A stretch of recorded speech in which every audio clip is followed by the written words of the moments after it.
OBN, OBN, Original black nerd. OBN, Original black nerd.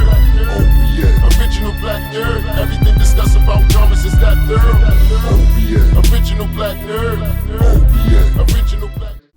So now we got book 6, By Any Means Necessary, The American Way, by John Rigley, pencils by George Gentry. All right, so we opened up, and at the aftermath of all that's being revealed, we got Wes going with, by trade I'm an ad man, a hidden persuader. You can't make a buck that way without learning something about human nature. People saddled with all the brains that God gave us, we figure out that makes us kings of the world, or at least smarter than the average bear. Truth is, we're just a better class of animal, but without the benefit of instinct. See, no matter how low you go on the food chain, dogs, rats, roaches, animals can sense danger, smell a summer storm coming, feel the shift of the earth's plates. But people, for all our smarts, are out of touch with the world around us. We don't know when chaos is coming. So then we go hit the next date, November 9th, 1962. And Wes is coming in there punching my man Chet straight in the face. And this is all over him finding out about from Miss Darling that the coach's wife had been killed. They didn't give her $1 million, they killed her. So then Wes comes back with, come on, man, you're missing everything. You're missing the big picture.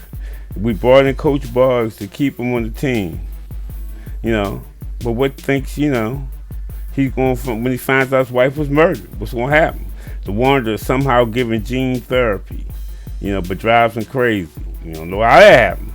Somebody told Hellbent who Jason was and where he could find his brother, and then sends them on our new American on a rampage.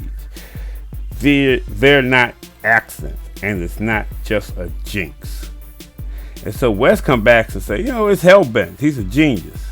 And man, Chet said, ho. Think about it. He had a only way he wouldn't get killed is if he did what we wanted to do. Otherwise, we'd kill him.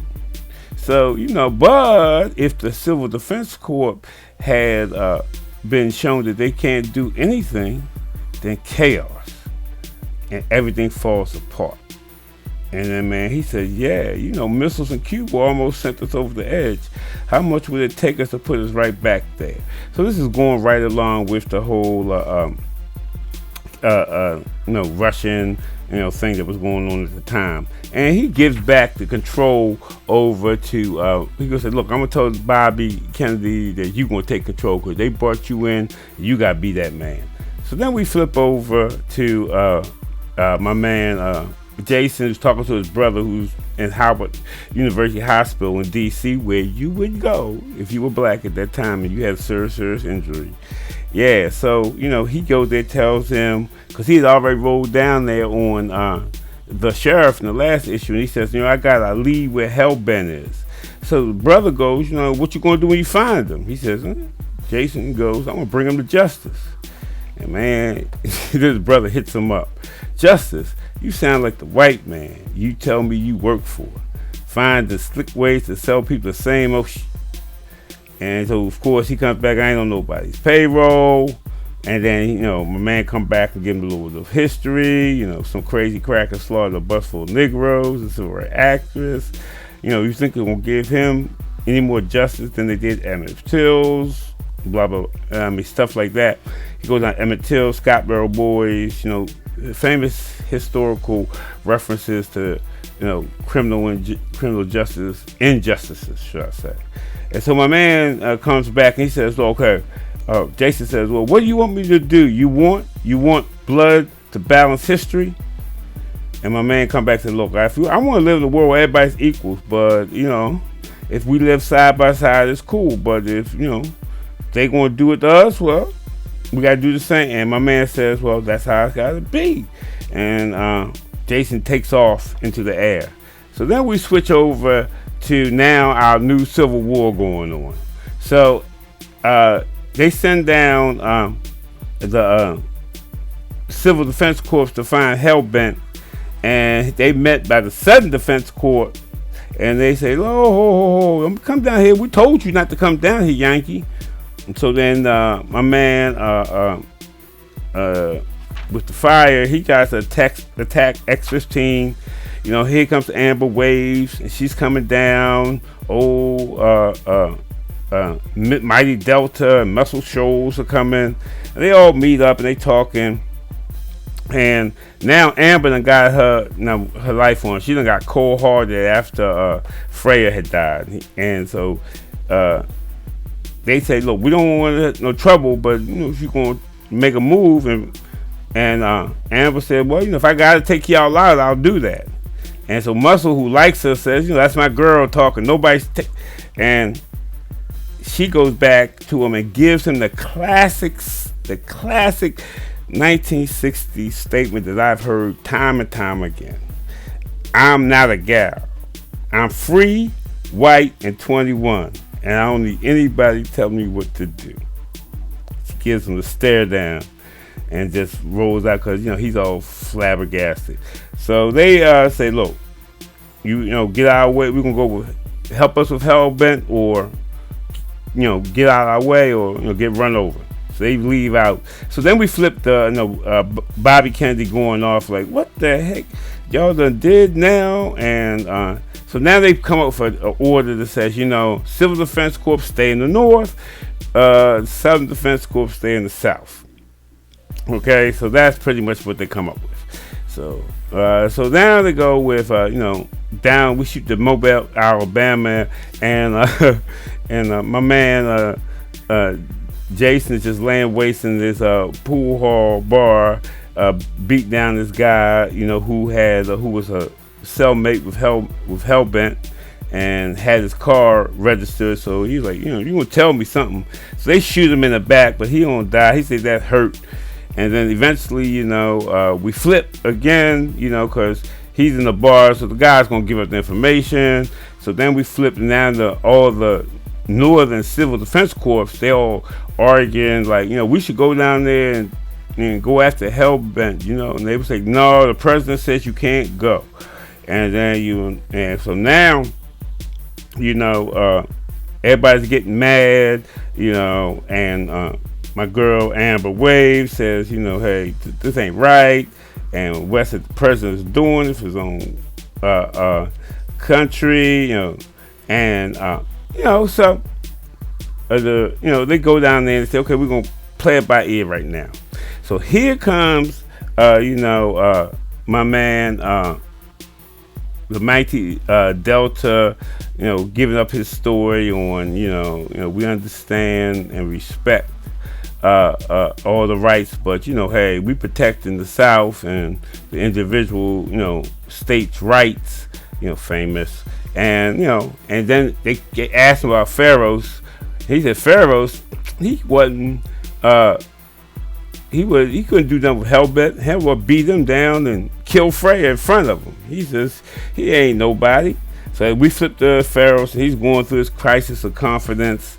He's talking to his friend Miss Darlene, and he just I don't know what I'm gonna do, blah blah blah. So then we flip down to the Southern Defense Corps, and they down there pretty much doing the same thing, talking about hey, what's gonna happen, and you get you get my man trying to talk about, we would get along with them, but we don't like no Yankees telling us what to do. So so it gets all back and forth on that. So then we click forth, and Jason has run and started to hide, and now he's he has his pocket watch, and he's getting in there, and all of a sudden he runs into Hellbent. He done found my man. And a man done put gasoline on the ground and lit a fire. And so now my man, of course, that even though he's indestructible, he still feels pain. And eventually feeling that pain will kill him. So that was their fail-safe mechanism. So they're burning them, and so Hellbent is giving them the story. He's saying, "You told me, he told me you couldn't take pain. Invulnerable, yeah, but that hurt still kill you." And then he gives them, he starts to mess with his head. He's talking about, if you ask me, they built you to fail. You and me are both just shields for the man, but I'm really making you a free colored, nothing more liberating than death. When you see Freya in superhero heaven, give her my thanks. So my man Jason clicks on his power belt for his rocket pack and fires out and puts my man Hellbent into a tree. And he puts Hellbent on the ground. Talks about, I ought to kill you. And he says, why hesitate? I say you got me where you want me. So he's giving them the Joker taunt. I mean, he's giving them the Joker taunt to Batman. He said, yeah, go ahead and kill me. I don't care. And I go ahead. Then he goes down this whole history. And he says, man, it's the kids who make the front lines of the Cold War and shooting wars and fight for your civil rights. They got no dread of consequence. And if death was a noble end to pursue ideas, the adjunct of their lying government led them gimp to reality. They got to learn fear and doubt. They need to understand that mercy be the reaper. We shall have shown America. So he wants Jason to come hang out with him and do something like he's doing. He's talking about your truth is murder, and he says, my man come back and say, my truth is government-sponsored death. My responsibility is to wake up the fat, ignorant masses who can sing the theme to Mr. Ed but can't recite the preamble to the Constitution. My task is to force people to question authority. They are otherwise too stupid to question themselves. So he's a full, but he has this whole cult following. He's got this whole back following people doing, copycat stuff. So yeah, he's crazy. He's like the Joker. So, and my man come back with him, come on, man, you a colored. You got to dig what I'm saying. You sick, how sick are you of being told the dream of equality and freedom that you so richly deserve from the rich and the white? So then he hits him up within hell. And hell to see when they close their eyes at night. So go on. Quit being masses minstrel hero. Give in. Kill him. Let's get started. And then he throws this crazy ass kicker in this. This is a brutal dude, man. He crazy. So Jason comes back and says, you out of your mind. And my man says, sure. Say, did I tell you how I violated your brother's limp body after I severed his spine? And with that, Jason loses it. He goes, mercy be the MFN Reaper, and rips his eyes out and tears off half of his head with his super strength. And so we flip to Wes, and Wes is, feeling some kind of way, but his wife is like, look, man, every time you doing something, always something else, ain't never me. And Wes is just going through a bunch of changes, because he don't know what to do. It's all on him. So then we flip, and the Sudden Defense Corps has found my man, what's left of my man, Hellbent face. And he says, Hellbent might have been a 1/6 son of a bitch, but I don't figure any much deserves to have his head. Well, whatever he did to his head. And of course, my man, with the fire goes that N-word. So he's the staunch. I hate black people, and the other ones who are like I don't really hate them, I don't like them, but I stand up for white people. So he's really that one. So my man coach goes that he did. Now what does the good book say about an eye for an eye? The sportsman said we're going to make him pay and we're going to bring him to justice because, you know, hey, I don't care what he did. He killed a white man and we can't allow that to happen. And we close with the passion. My man fires up and he goes, let's get the burning. And that ends issue number 6 of an 8-issue run. So we see that my man Jason has extracted revenge on Hellbent, and we also see that we have a new superhero civil war going on with the CDC in the north and the SDC in the south, you know, at odds end. And we also see that the Southern Defense Corps now is upset because Jason smacked down a white guy.